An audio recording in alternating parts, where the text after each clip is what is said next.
Assalamualaikum warahmatullahi wabarakatuh. Perkenalkan, nama saya Farah Aisyah, mahasiswi Universitas Bina Sarana Informatika. Di sini saya akan menjelaskan mengenai ringkasan materi dari pertemuan 9 sampai dengan 14. Pada pertemuan 9 ini menjelaskan mengenai negosiasi. Pengertian dari negosiasi tersebut adalah cara yang dilakukan dalam menentukan suatu keputusan yang dapat disepakati oleh kedua belah pihak dan menyetujui hal-hal yang akan dilakukan di masa mendatang. Inti dari negosiasi adalah proses bertemunya dua pihak ataupun lebih yang memiliki kepentingan yang bisa diterima oleh pihak-pihak yang terlibat. Ada beberapa teknik negosiasi yang dikenal di masyarakat. Yang pertama, teknik negosiasi kompetitif. Yang kedua, teknik negosiasi kooperatif. Yang ketiga, teknik negosiasi lunak dan keras. Yang keempat, ada teknik negosiasi interest based. Ada beberapa strategi yang digunakan dalam bernegosiasi. Yang pertama, ada strategi kooperatif. Yang kedua, ada strategi kompetitif. Yang ketiga, ada strategi analitis. Yang selanjutnya adalah pertemuan 10 mengenai manajemen konflik.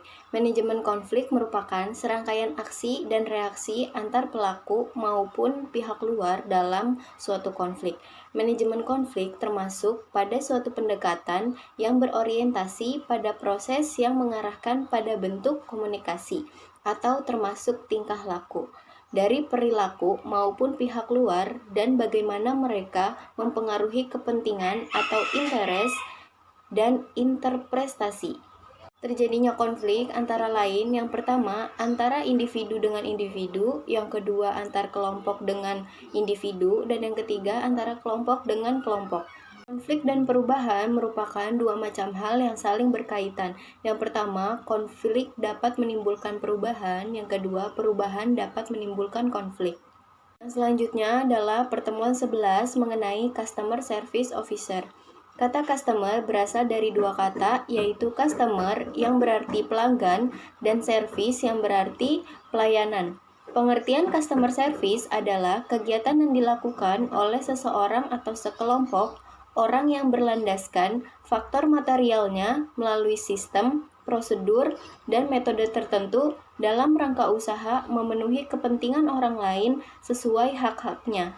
Strategi yang perlu dilakukan untuk meningkatkan keunggulan bersaing berdasarkan dimensi kepuasan customer service dan call center adalah yang pertama, prosedur pelayanan. Kemudahan mengurus atau memenuhi persyaratan dan kecepatan proses penyelesaian dokumen. Yang kedua, akses komunikasi. Mutu pelayanan, akses komunikasi secara keseluruhan, dan kemudahan menghubungi baik melalui telepon, SMS, email, dan website. Pertemuan 12 mengenai e-commerce. Electronic commerce atau e-commerce secara umum merupakan kegiatan bisnis atau perniagaan atau perdagangan ataupun jasa yang berhubungan erat dengan konsumen atau customer, manufaktur, internet service provider atau ISP, dan pedagang perantara. Dengan menggunakan media elektronik, dalam hal ini media elektronik utama dengan menggunakan internet. Manfaat e-commerce bagi perusahaan yang pertama, jangkauan global, yang kedua, pengurangan biaya operasi, yang ketiga, kustomisasi dan personalisasi, yang keempat, inovasi model bisnis, yang kelima, kecepatan time to market, yang keenam, rantai pasokan dinamis. Manfaat e-commerce bagi konsumen. Yang pertama, di mana saja dan kapan saja. Yang kedua, lebih banyak pilihan produk dan jasa. Yang ketiga, harga lebih murah. Yang keempat, pengiriman dan penyampaian segera. Yang kelima, ketersediaan informasi. Manfaat e-commerce bagi masyarakat. Yang pertama, peningkatan kualitas hidup. Yang kedua, dapat menolong masyarakat yang kurang mampu. Yang ketiga, kemudahan mendapatkan layanan umum. Selanjutnya, pertemuan 13 mengenai Digital Public Relation. Digital Public Relation adalah menjadi familiar dengan yang namanya media sosial, baik YouTube, blog, Twitter, Facebook, dan lainnya. Media sosial sebagai tempat untuk menyebarkan informasi, dan informasi yang paling update adalah informasi yang ada pada media sosial. Digital Public Relation adalah cara sebuah organisasi menyampaikan pesan kepada masyarakat luas. Kendali ada di tangan perusahaan dan tidak harus melewati sortiran dan filter dari media tradisional. Umpan balik dari masyarakat juga terjadi dengan cepat, mudah, dan seketika. Hal ini memungkinkan perusahaan untuk mengetahui opini masyarakat dengan cepat. Digital Public Relation adalah bentuk komunikasi yang cepat, interaktif, dan sangat terjangkau. Selanjutnya, ciri-ciri yang dimiliki oleh media sosial. Yang pertama, pesan yang disampaikan tidak hanya untuk satu orang saja, namun untuk banyak orang, contohnya melalui SMS ataupun internet. Yang kedua, pesan yang disampaikan bebas tanpa harus melalui suatu gatekeeper. Yang ketiga, pesan yang disampaikan cenderung lebih dibandingkan media lainnya. Terakhir, pertemuan 14 yaitu mengenai marketing dan branding. Marketing adalah proses mengenalkan produk atau jasa agar diketahui oleh masyarakat. Marketing juga berarti proses pemasaran produk atau jasa mulai dari pembuatan strategi hingga apa yang dirasakan oleh konsumen. Sedangkan branding merupakan pencitraan agar suatu produk dapat menarik dan melekat di benak masyarakat. Bisa dibilang bahwa branding ini dapat diartikan sebagai bentuk komunikasi perusahaan dengan konsumen yang menjadi sasaran.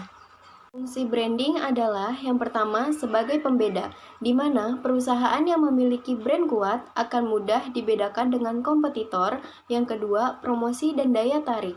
Jika Anda memiliki brand yang kuat, maka promosi akan lebih mudah dilakukan. Pelanggan cenderung memilih brand yang kuat dan loyal terhadap brand yang sama. Yang ketiga, membangun citra, keyakinan, jaminan kualitas, dan prestis. Beberapa hal ini akan membuat bisnis Anda menjadi mudah diingat. Yang keempat, pengendali pasar. Brand yang kuat dapat mengendalikan pasar karena masyarakat telah mengenalnya.